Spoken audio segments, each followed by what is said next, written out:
those imperfections, right, are what makes human beings so beautiful. It comes down to, do you value your health more than you value the other things you're doing in your life? I'm a weird person with like the fact that I've accepted the fact that I'm going to die one day, and that, right, like if I'm very uncomfortable about the path I'm going down, I know it's the path I should be going down. I was talking to one of my friends earlier about that. He's like, would you get Neuralink? I'm like, 100%. To be human, I think, is the meaning of life, right?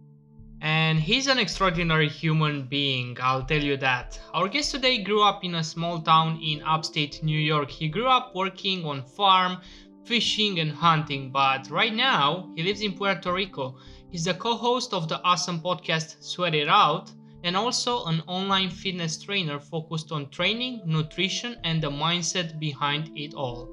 All of this after growing up, he became overweight and has basically then fallen in love with the weights room. So right now he's doing well. He's got a six pack. Jokes aside, we discuss about the marketing behind the fast food industry and how people get misled by things such as gluten free. We also touch upon why it is so important to have a schedule and know what you're doing and when. Josh also gives some wise advice for people that cannot decide whether university is the right route for them or not. He's very rational, so we then dived into rationality and how one can develop a rational thinking. Then obviously we had to ask him about immortality, and he'll tell you why he wouldn't want to be immortal, which I found very interesting. And also at the end of the podcast, we're gonna talk about untapped potential. Obviously, we'll be diving into our philosophical questions, which Josh has amazed us, richly amazed us with his answers. But yeah, I'll leave you guys to it. And with that said, ladies and gentlemen, Josh Evans. You are listening to The Grateful Show with your hosts Pascu and Bogdan. Join us on our mission to spread awareness around mental health and make people feel happier and overall more grateful. Each week, we bring you an inspiring guest, stories, and a message that will help you become your best self and pursue your life mission. Hello, ladies and gentlemen, and welcome back to another episode of The Grateful Show. Hope you are doing fantastic, and if you are not, you're about to be, because today we have no other than Joshua Evans. How is it going, brother? Oh, well, man, really appreciate the opportunity to come on The Grateful Show and be, talking with both of you guys. The pleasure is all ours. Josh, just to break the ice, what are you grateful for today? Oh, man. The opportunity to breathe some air, right? I live on this beautiful island of Puerto Rico, in case you or your listeners don't know. So, being outdoors as much as I am, being able to breathe that fresh air that unfortunately, some people, unlike ourselves, maybe don't have the opportunity so much of being able to do anymore. So very grateful of that opportunity. For sure. It's something that we used to take for granted, but myself now, I've moved back to London after like a year being somewhere else. And once I got back, I was like, man, I didn't really miss this pollution, but yeah, can't really change it. All we can do is just, change the little things that we do on a daily basis and hope that that's going to impact the whole world. But George, for our audience that don't really know much about you, hopefully they do though, can you give us like a brief introduction into who you are and how you came to be where you are now? Yeah, of course. I'm Josh Evans. You can call me Josh. You can call me Jay Evans. You can call me Coach. I'm an online fitness trainer focused on training, nutrition, and the mindset behind it all, helping high performers establish healthy routines and find the essential elements for an active lifestyle. Basically, what I do is help people whittle down their daily actions into ones that are going to actually improve their health and improve their mental clarity so that they can then go out and feel empowered to do the things that they can do best. Awesome stuff. Really impressive. Yeah, I'm just curious why have you started this career? I mean, when you were little, when you were young, when your parents were strangers, strangers were asking you what you want to be in life, I bet you didn't say like a fitness coach, or did you? What was the reason you chose this path?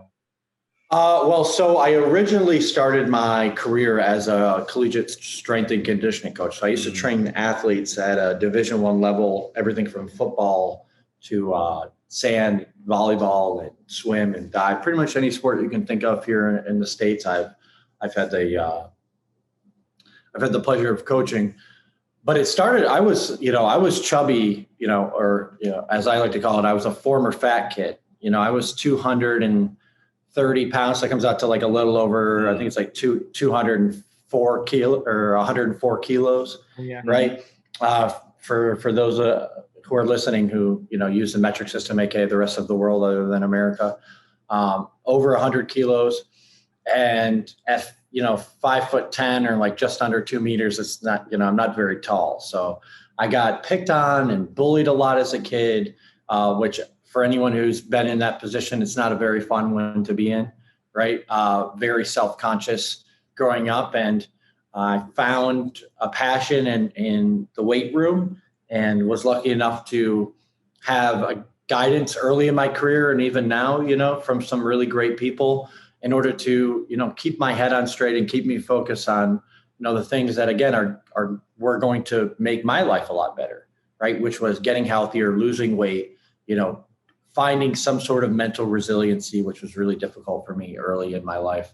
I used to be one of those people, when I was a kid, that thought that everything that happened to me, was out of my control. Some of it was, right? But I still had the power to allow people to affect my emotion in some way or another, right? And when I was in the gym, I felt like I was really in control of things, right? And that's really where that passion came from. And it all kind of stems from that, from, being a 100+ kilo fat kid and getting picked on a lot. It's very interesting to see that basically you got introduced into the gym, and I can definitely relate, and I'm sure that Bogdan can relate as well. The fact that it's a very individualistic, I guess, sport. You don't have to rely on any colleagues, any teammates to like score for you or to help you out in the game. So it's all you, and it's very interesting to see that you actually then transitioned into coaching different types of sports. But you mentioned something that I really believe that would give our audience a lot of value and insights, and that was mental resilience. Can you elaborate a bit more on that? Right. Great question. So for me, mental resiliency is being able to overcome what most people find extremely difficult to overcome, right? What most people find as impossible, I find to be the challenge that I want to take on, right? Like if I'm very uncomfortable about the path I'm going down, I know it's the path I should be going down, right? So for me, right, mental resiliency is being able to, one, understand the difference between being comfortable and being uncomfortable, right? And then still deciding to go down that route of being uncomfortable instead of taking the easy road out and just doing what isn't going to really help you in any way, but feels a lot better, in the short term. Mm-hmm. Mm-hmm. For sure. Yeah, awesome stuff. And talking about taking the easy path and just staying in your comfort zone, I guess, what would you say that are some of the most like common cases you see in people's lives, in people's lives that you help and coach, that are staying in their way and not, I guess, help them transcend to another level? Well, I mean, first and foremost, I think it starts with people's routines, right? People end up not performing the things they need to do in their daily routines, right? Because they are afraid of what those routines will lead them towards, right? And you'll kind of see this common theme in pretty much everything, right? People are scared of what's out there, right? The unknown. So they tend to stay safe and do things that they're comfortable with, right? And not get out of that norm. So I think that that's first and foremost. When it comes to like training wise, right? Most people don't want to work out because like, it's not always fun, right? Like to wake up at 5:30 in the morning and go to the gym at 6:30 and sweat and be sore and, have to lift weights and grunt and, really, push yourself physically to its limit. Sometimes, again, not all the time. You don't need to go crazy all the time, but push yourself, when you need to be pushed. It's not an easy thing to do, right? And most people would rather, just continue to gain 2 to 5 pounds a year every year instead of, really trying to face that bear head on and say, okay, like I'm going to take on this challenge. Hey, and if you are enjoying this conversation with George so far, please guys, please take a screenshot of this timestamp wherever you are listening or watching. Can be YouTube, Spotify, iTunes. Just take a screenshot, share it on your Instagram stories and tag us at The Grateful Show, and also tag Josh at Coach Josh Evans. And with that said, back to the conversation. When it comes to the nutrition, a lot of it comes down to, doing what other people are doing. Right. So like, let's say you two are big on keto, right? But I really like to eat rice and pasta, which I do. If I try to do keto with what you guys are doing, but what I really like to, if I don't like to eat fat and I really like to eat carbs, then I'm setting myself up for failure. Right. Mm-hmm. So when it comes to your nutrition, a lot of times it's people lack the knowledge, right, to make the necessary decisions for themselves. So they rely on other people, which then give them bad results, right, or no results, right, and leads them to say, okay, well, I've tried everything, right. I'm just going to go back to being safe and comfortable in my own little world. Mm-hmm, mm-hmm. For sure. And I want to dive a bit further with the whole, I guess, diet discussion. I guess probably a big majority of people that at least have access to internet know that they should consume a certain amount of calories, and pretty much the foundation, the base, it all comes down to calories. Yet everybody is gaining more and more weight year after year. If it's that simple, why can they not stick to it, or why can they actually not follow on decreasing those calories or eating less? Pretty much is eating less and moving more, right?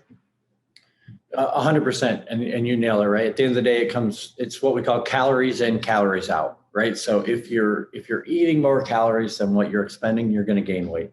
If they're the same, you're going to stay the same. And if the calories that you're eating or intaking are less than the calories that are going out, you're going to lose weight, right? It's the only way to lose weight.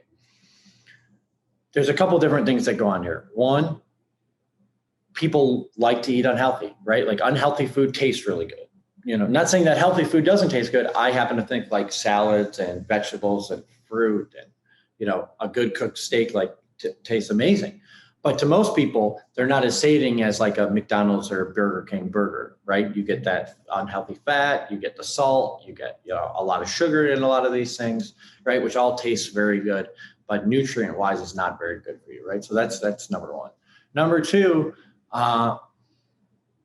again, that area of unknown, right? Like if I lose this weight, what type of person am I going to become, right? Who are my friends? Am I going to still have the same friends, or am I not going to have the same friends? Like, are they going to love me, or are they not going to love the new me, right? So that plays a role.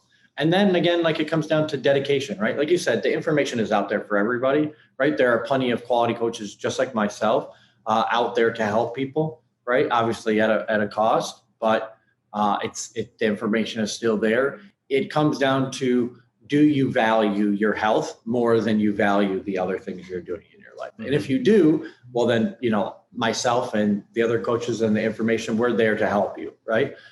If you don't value your own health, there's nothing I can do for you. So, yeah, I totally agree with what you have just said. And I was just talking with one of my friends a couple of days ago, and we were mentioning how, like, I know myself, and most probably a lot of people know as well, a lot of people that in essence, they know what they should be doing and what they should be eating. And to a certain amount, the people, know that healthy food can taste good as well, but they are fat and they don't look healthy, and they are not healthy, and still they choose the unhealthy options. Do you know why is that? Can you help us with that? Again, part of it. I mean, some people are more genetically inclined, right, to be triggered towards these food groups, right? Not everybody, right? I think that too often we tend to put the blame on our genetics or on our hormones right now. That's like a big trigger word with food. It's like, oh, get the right food in you so that you have to, before you can lose weight, you need to realign your hormones. That's, for most people, that's untrue, right? Some people, yes.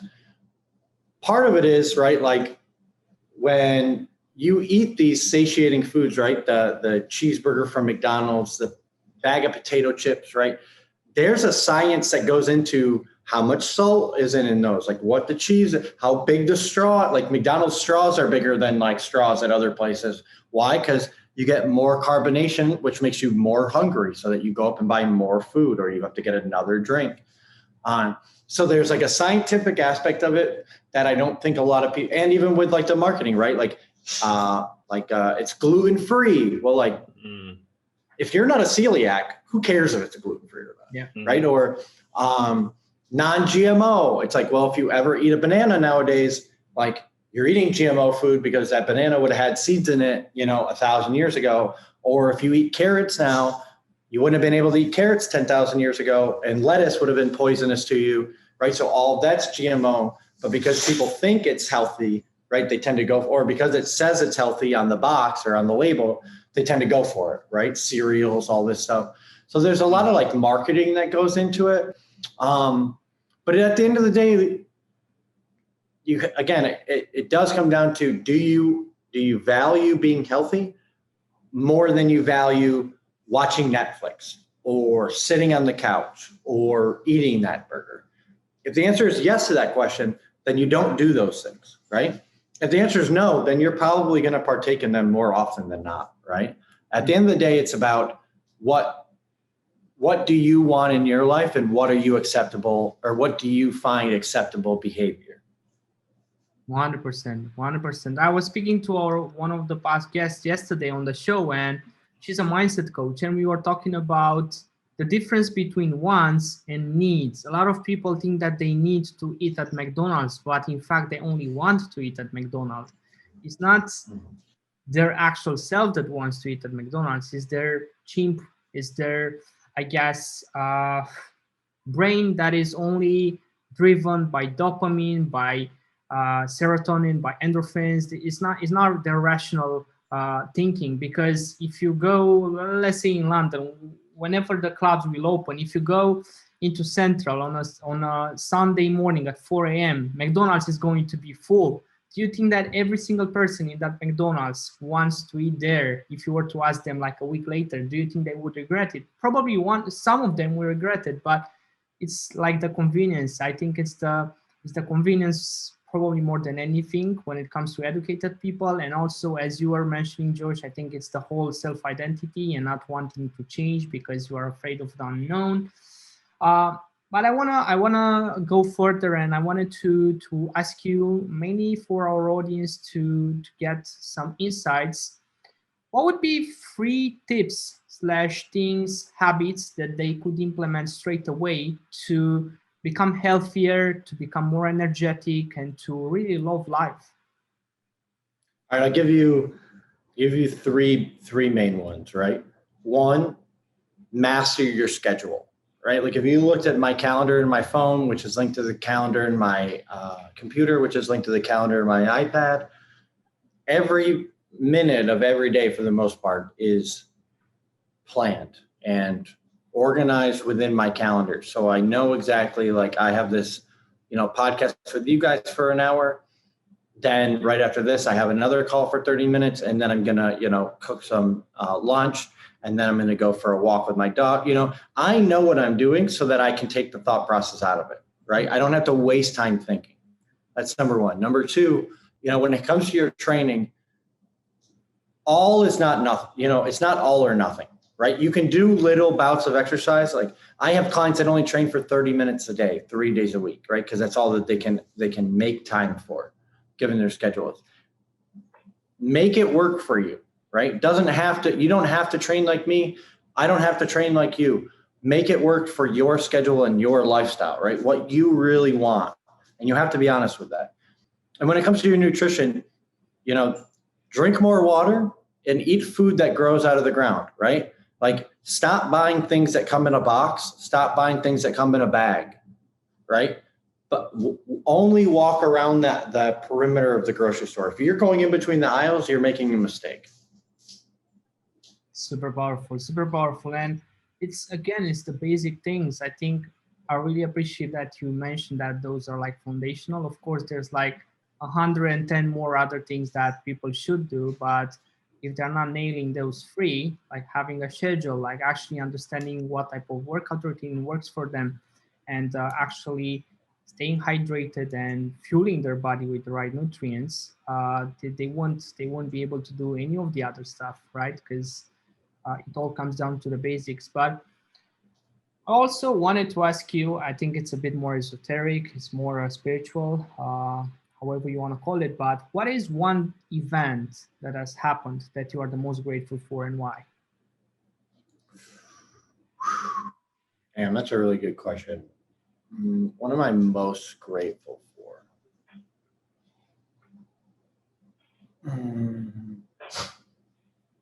Honestly, having been I don't know if you guys know much about the States, but there's one school in Florida that's like a really prominent school called Florida State. And I really wanted to go there, right? My parents decided that I should stay closer to home and I should go to, I don't know if you guys can see this, but I'm wearing like a college t-shirt, Syracuse, which is in New York State. Anyone who knows anything about basketball, like collegiate basketball, know like Syracuse is huge. So I think, having my mother really tell me like, no, you need to go to Syracuse instead of going to Florida State, I think was a huge catalyst for my life, right? I was able to get in front of a bunch of people who had a lot more money than my family had, so I could understand like what was really out there for me if I worked hard, right? I was able to understand networking a lot better, right? I got in front of quality coaches who mentored me early on, right? And set me down a path to ask the right questions to people, right? So that I knew whether they were people I needed to align myself with or people I needed to remove from my life. And if I had gone to Florida State, to be honest, I probably would have like partied a lot and flunked out of school and, have done nothing with my life. And I wouldn't be here today sitting in front of you guys having this conversation. So I think that was a tremendous impact in me in terms of, who I am as a person. In terms of my professional career, I would say, having worked for the coaches at Florida Atlantic University, they were really able, when I was getting my master's degree on exercise science and I was training a lot of those athletes, they gave me a lot of autonomy, right? They gave me a lot of flexibility and a lot of freedom to be myself and to find out who I wanted to be as a coach.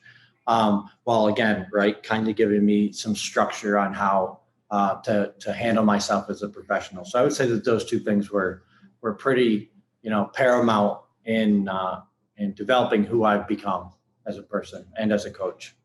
Thank you for sharing. Really appreciate it. Yeah, thank you for sharing.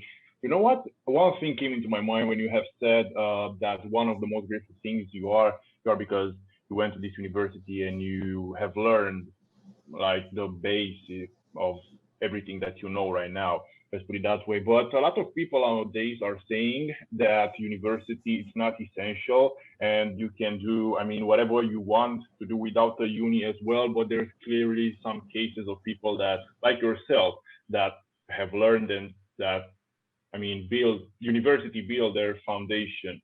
What would you suggest? What would you tell someone who is on the edge to choose whether they want to go to uni or not? What would be the wisest advice that you would like to give them? Great. Another great question. And, just to kind of, set this up, I agree with those people who say that you don't need to go to college, right? Mm-hmm. It's not for everybody. Where I come from in New York State, it's not like New York City, right? It's not white collar, everybody working for a bank or, I'm very blue collar, construction workers, mechanics. and you set people up for failure, right? When you tell those people who really should be a mechanic or who should be an electrician or a plumber, which are fantastic jobs. My uncle's an electrician. The guy makes as much money as I make, right? With a master's degree. So, and no debt. So I think that those people are right. If I was to sit in front of someone and they were saying, listen, I really want to go to college, or, I'm debating whether or not I should go to college, go to university. I tell them, or I ask them, a couple of questions. One being, what will going to college or what will going to university get you that just doing the job itself and getting that life experience won't get you? Right?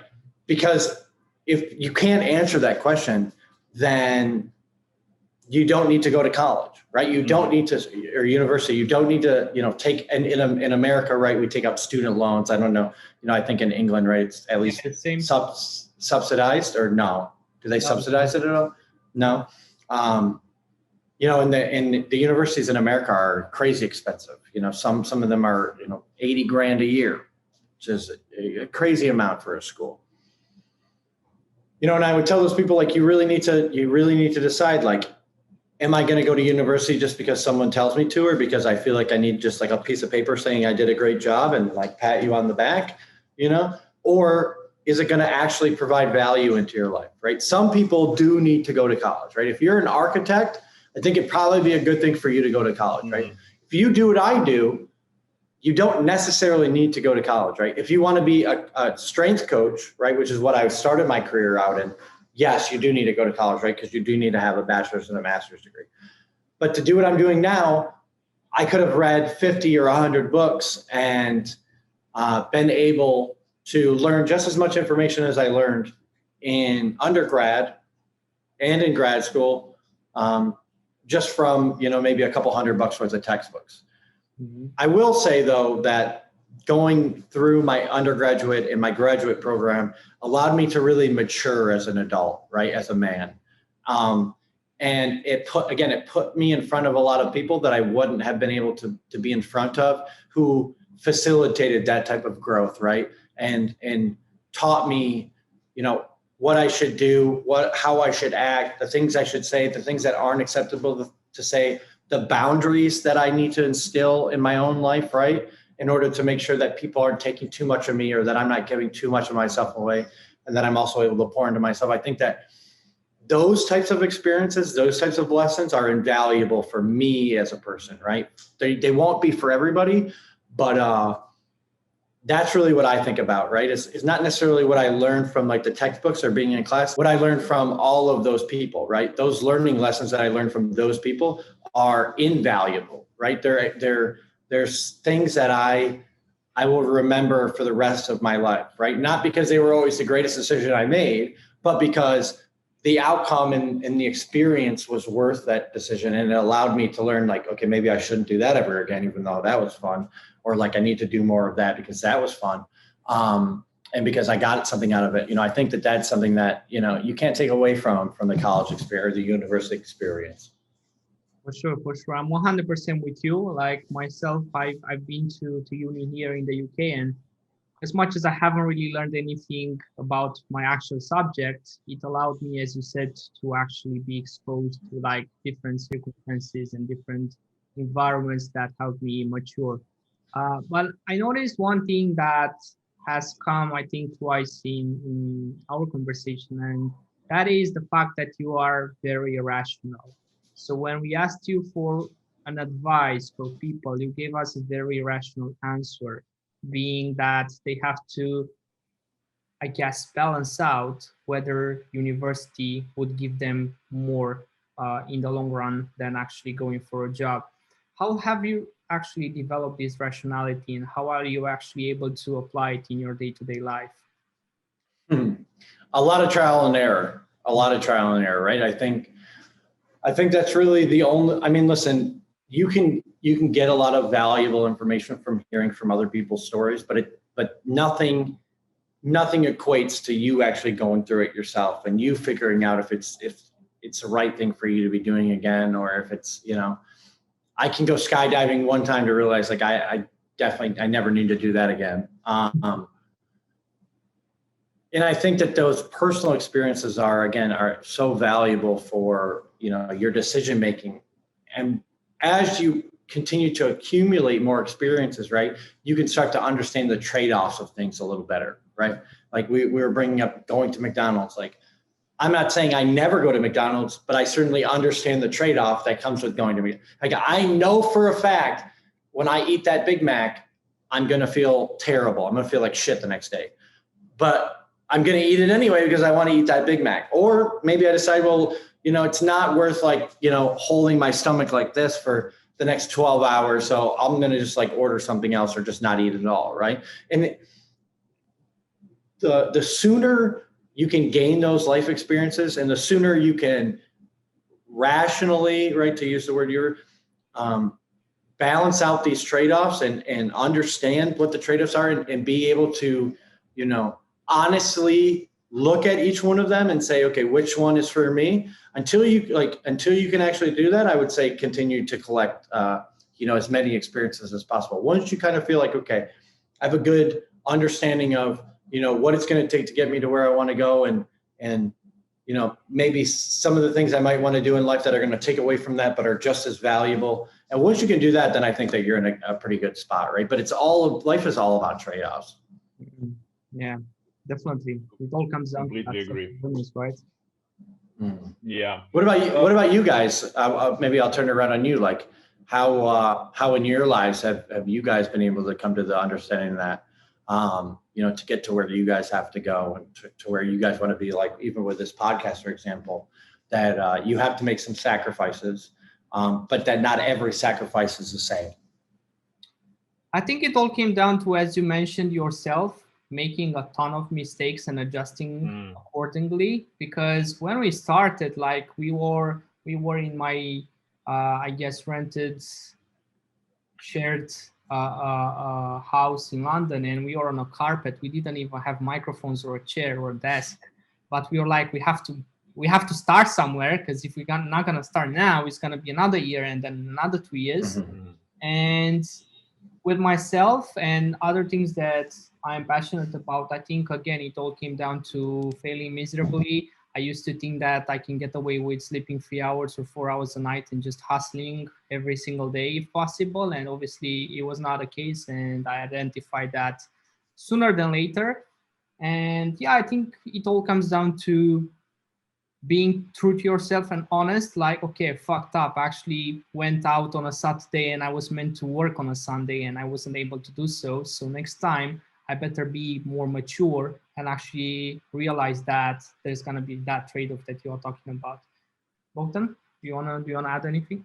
Yeah, well, first of all, I completely agree with both of you guys. What I would add, it's people to understand that it's okay not to know exactly what you want out of your life. And I mean, it's okay to change as well. Like Josh, you have said, you have to try a lot of things and then realize that you are not good at something, but maybe you're good at something else. Or maybe you don't like something that you thought you didn't like and then realize that you actually like it. So you just got to be open to a lot of changes, and it's okay to understand that you might change, and what you may believe that today is for you, tomorrow will not be the case. And you just got to be flexible and open-minded about that.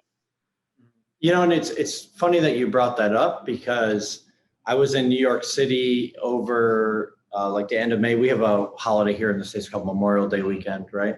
And I was in New York City, and being from New York State, I was there for work with my co-host for my podcast, Sweat It Out, and we were in New York to record some content. And my mother came down; she was with us, and that was like the first time she really got to like kind of see what I did for work. And she turned to me after I finished shooting some content and recording some podcasts, and she's like, this is what you do, and this is how you get paid. And I'm like, yeah, isn't it crazy? She's like, did you ever expect? I'm like, no way did I ever expect like for me to just be talking shit on a microphone or like in front of a camera, like running my mouth on like all of this nonsense, which is not really nonsense, but to me it just seems like unfathomable that I could make a career out of this. And my mother was like, I can't believe it. Can you believe it? I'm like, I've been doing this for years and it still blows my mind, like, but again, if I would have been so stuck in my way of like, no, I can only train people in person one-on-one or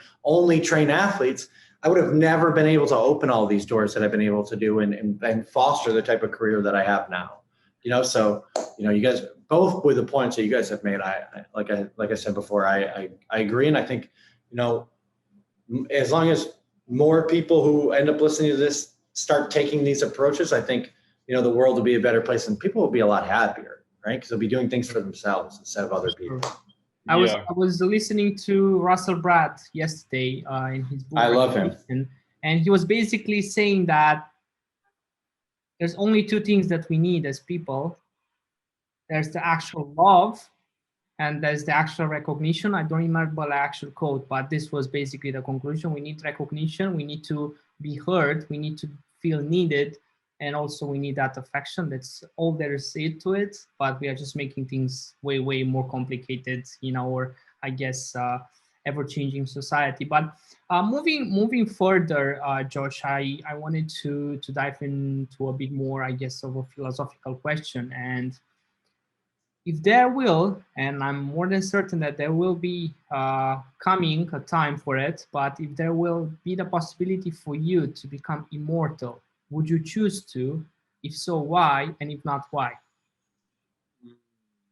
Probably not. Probably not. I mean, listen, what an opportunity that would be to be able to make that decision, like to be, I mean, like now sitting back, I'd be like, would I do it? Would I? Probably not though, right? Because and this is why I feel like part of the human experience, right? Part of what makes being a human being so special is the finite time we actually have on this earth, right? Like I appreciate so much more knowing that I'm having this conversation with both of you because I don't know if I'll ever get to do it again, right? I could step outside this door and get hit by a truck and then that's it, right? Or I could live to be 100. But because that is an unknown, I need to take full advantage of every opportunity that I have, whether it be with, people like you on a podcast or coaching my clients or, even hanging out with my friends, my girlfriend, my dogs. Like I want to soak in all of this because I know at the end of the day, or I know one day it's not going to be here anymore. Right. And, I'm a weird person with like the fact that I've accepted the fact that I'm going to die one day and that everybody dies. Like I don't get sad at funerals. You're not going to see me crying. Like I'm the one handing out tissues to people. And because of that, like it's allowed me to really appreciate, every moment that I have with people. Mm-hmm, mm-hmm. I think there is even a book, Seneca, or I don't know who wrote it, about accepting death or something like that. And I think that once you accept that and making peace with death, I think it's called, I think you can actually start living truly, because before that you are just numbly just going day after day. But go on, Bogdan. Oh yeah, I mean, I completely agree with you first of all, because I mean, a lot of people would answer that they would choose to be immortal, but by the end of the day, if you would be immortal, what would be any point of doing anything? Because you would just say, oh, I'm going to do it later because I have indefinite time to actually achieve what I want. But we were mentioning about being open-minded and open to change. And off topic, why did you move to Puerto Rico? What was the reason? And I kind of mentioned this before, I grew up in a very, very small town in upstate New York. So like what you think about New York and New York City and Manhattan, the opposite end of that, right? Like I grew up like working on farms and doing construction and fishing and hunting and, on ATVs. Like I love being outdoors and having been in Syracuse for undergrad. And then, that's a decent sized city. And then I moved to South Florida, right? I moved to Miami. I lived on South Beach. For anyone who's listening that knows anything about South Beach is probably going like, oh, I can't believe that guy lived on South Beach. It's insane there. It's like if anybody's ever seen like any any crazy party movie about what they think South Beach is like, add times it by 100. It's wild. But there's not a lot, like it's very flat, right? Florida's basically a sandbar. So it was very draining on me to like go to be like, okay, I want to do something outside. Okay, go to the beach. Okay, what are we going to do at the beach? Well, we're just going to lay here. Well, that's lame. You know, oh, I want to go for a walk. Okay, well, where can you walk? I don't know, on the street. Like, well, that's not fun for me. Like, I want to be in the woods, like hiking, climbing, you know, snorkeling, doing all that stuff. And here in Puerto Rico, I can do that every day, all day. You know, at any point in time, you know, I live on the west coast of Puerto Rico, so it's like where the better surfing is and the better snorkeling, the better beaches.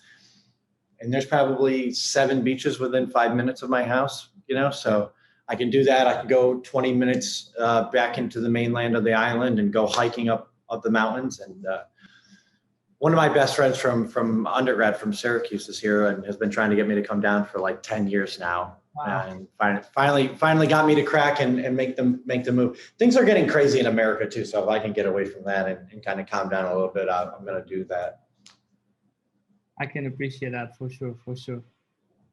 Yeah, I mean, I'm truly happy for you that you had a boss and also had the privilege to actually do it, because a lot of people would like to travel the world and live on an island or like near the woods, like you have said. And yeah, I'm really happy that you have managed to actually do it. But I mean, we know what you do for a living, how you help people, but we didn't actually touch on what would you like to achieve looking forward in life. What's your biggest goal? Can you tell us that? I would definitely say that my biggest goal professionally is to leave the world a healthier place than it was when I got here, right? And by that, I don't necessarily mean like everybody has to be shredded with a 6-pack, right? I just want, it would be nice, right? Maybe not for me because sometimes I have a 6-pack, so I feel good when I walk around and I'm like, oh yes, I'm better than it. No, I'm kidding. But I really think it comes down to like, I want people to be happy with the direction that they're heading in, right? Whatever that is, right? If you want to be 300 pounds, okay, great. I want you to be happy on the way to 300. If you want to, be the strongest person in your town, I want you to be happy getting there as well, right? Whatever it may be, like professionally, I want you to be happy doing it, right? So that you can, go out there in the real world and be able to do the things you want to do. Personally, right? I want to leave my kids off better than I was, right? I think too often we tell ourselves like, oh, I need to make 8 figures, right? Or I need to, be a millionaire because that's how I'm going to set my kids up. It's like, all you need to do is make your kid's life better than it was for you, right? I think my mother did that for me, right? As a single parent, my grandmother did that for her as a single parent, right? If they can do it, right? If my grandmother can make my mom's life a little better, my mom can make my life a little better, then I sure as hell can do it for my kid. Whether that means, giving them money or instilling, good values in them, that's to be seen. But, personally, I would absolutely love just to, make their life a little bit easier and a little more enjoyable than, some of the struggles that I've had to go through. For sure. And I mean, looking back now, if you only look back 50 years ago, this wouldn't be possible. And probably most of the things that you are doing on a daily basis wouldn't be possible. I wouldn't have none of it.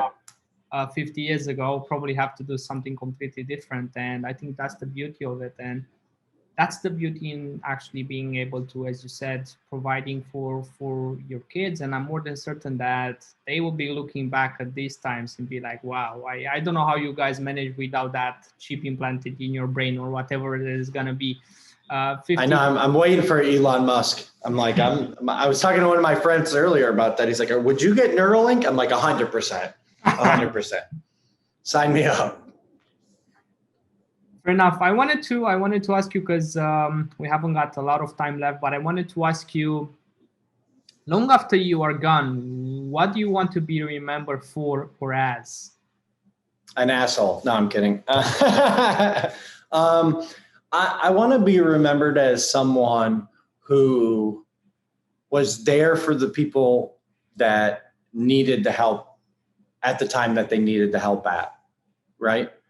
I don't want to be the guy that kept his mouth shut or bit his tongue when I could have said something that helped somebody, right? I don't want to be afraid to challenge the norm, right? Or make people feel uncomfortable so that they can get better, right? Because I would want somebody to do that for me. Very Awesome. powerful. Very powerful. Yeah. Thanks for sharing that with us. Yeah, Josh, before we address you the last question of the show, I'm really curious what's your take on this, and I know it's very subjective, but what would you say that is the meaning of life? Ooh, you guys are bringing the heaters today. The meaning of life, to be human, right? To be human, I think, is the meaning of life, right? To understand that you're going to make mistakes, to understand that you're going to have, rough times, you're going to be sad, you're going to be happy on the flip side, you're going to do great things. And that all of that, right, makes you who you are, right? Don't avoid, talking about the bad things that happened in your life or that you do in your life, because nobody really cares, right? It's just how they shaped you, right? As well as the good things.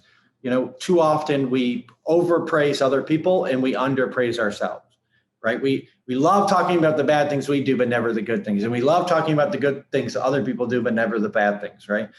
Finding a little more balance, I think, is going to be, is really the meaning of life, and understanding that, who you are is just a determinant of what you've been through, right? Not necessarily who you're going to be in the future. Mm-hmm. Because one is, I guess, the person is characterized by the things that he does. Therefore, excellence is nothing but an habit. Cole said. Very powerful, and I think we can circle it back to the fact that, again, there has to be a yin and a yang. There has to be a life and a death, and there has to be, I guess, lower points in life and higher points in life for one to go through, in order to first appreciate the good times, but also to be able to forge oneself, to refine his knowledge, refine his perspective, his approach, and actually be able to improve. With that said, I'm going to address you the last question of the show. Just take your time with it. Basically, you are on your deathbed. You're just minutes before your death. There's no pain involved. You already said goodbye to your loved ones. You just know that you have to go on to the other side. But before you do so, you get to witness the best version of yourself sitting next to you. You look that person in the eye and you see what you could have become. How would you feel about yourself and about the life that you've lived in that particular moment? I'm stealing this question for sure. I'm gonna ask everybody this. This is a really good one. I really like this one. Awkward pause for everyone listening on audio on the podcast. I would say, I would be very happy with the man that I had become, while also still understanding and still being a little frustrated, right, with that untapped potential that I think, right, kind of circling back to the previous question, like, what is the meaning of life? I think that untapped potential, right? That untapped potential is the meaning of life, like striving for more and understanding you could always do better, right? So I would be, I'm not one of those people who's like, oh, no regrets, right? I think regrets are super important. But I would like to think, like, if I was, able to look at who I could have been, I would still be appreciative of what I was able to accomplish, who I was able to help, right? And understand that I could have always been a better person at the end of the day. So, while I'm alive, I'm going to try to strive for that. Yeah, I completely agree with you. And also, I would like to add that even though we think that, I completely agree with you about regrets, that people have regrets, but I would say that no matter what you do, you could have always done something better. No matter how the perfect that interview was, or no matter how the speech that you just gave was, you always think that, okay, maybe I should have said this and that. And that's okay, because like you have said at the beginning of the podcast, we are the things that we do, and that those things, even though we consider that they're bad or good, will shape us and our lives as well. Right. Well, and I think too, just to kind of, we can leave it on this note, is those imperfections, right, are what makes human beings so beautiful as a creature, right? Like if you look at somebody and you're like, oh, they have it all, they have money, they're good looking, they have a beautiful spouse who loves them. Like if everything came easy to you, like I don't want to be around you because you haven't learned anything, right? Like I want to be with the person that's had to like crawl through the mud their whole life, because that person can really teach me some things. 100%. And Josh, I want to thank you exceptionally much for being on the podcast, for sharing everything with us and our audience. And I hope that they will apply at least 1% of the things that you have shared. But before I let you go, I would like to give you the red carpet to step on and just share with our audience where they can find you, how can they actually apply to work with you, and any resource that you want to share. Now is the time. Awesome. And thank you for that platform. The podcast. Sorry to interrupt. Yeah, no, all good. If you want to follow me, you can find me on any platform on social media, TikTok, Instagram, Facebook, YouTube, at Coach Josh Evans. My last name's Evans. I'm sure you guys will put it in the show notes. If you want to work with me, just go to my Instagram. My link tree is there in my bio, and there's a section for you to apply to work with me. I have training programs, nutritional programs, and lifestyle modification programs, all focused around you, the individual. I would love to work or at least have a conversation with each and every one of your listeners if they want to see how they can, learn more about my programs and eventually work with me. My podcast is called Sweat It Out with my co-host, Anthony Mendez. You can find us on Instagram at sweatitout.podcast. Okay, sweatitout.podcast.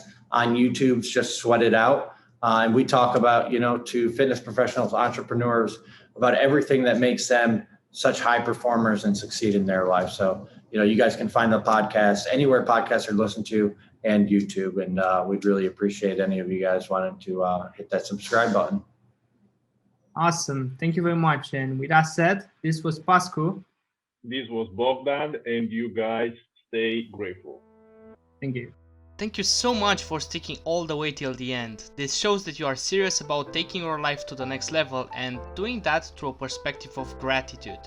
If you enjoyed this interview, it would help us massively if you could give us a 5-star rating review on iTunes, or else share this on your stories and tag us. This way, with your help, our message will be seen by more people, and together we will make this world a better place.